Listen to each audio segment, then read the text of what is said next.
When I was a child, my granddad used to take me to El Saler on Sunday. We left the car on the village and we bought some sandwiches to spend the whole day. It was really nice. El Saler has that name because in the past it was surrounded by saltworks. It was the perfect place for kings and nobility for hunting.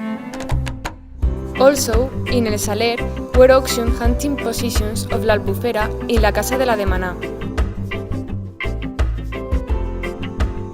On our way to the beach, my granddad and I stopped to admire the pine. It was located at St. Louis School.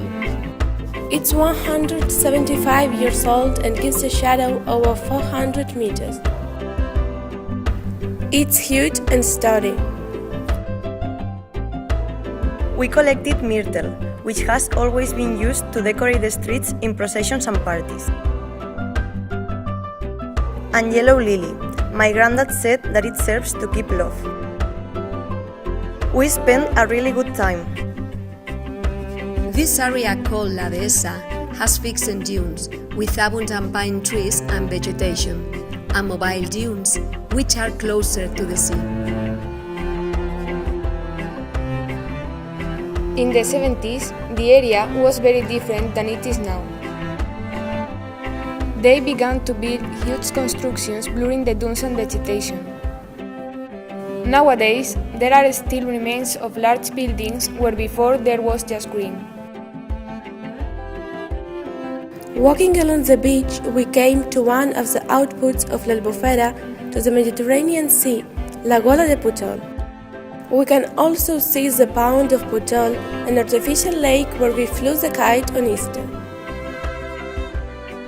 If you look at the sky, you can see gulls, cormorants, herons, flamingos.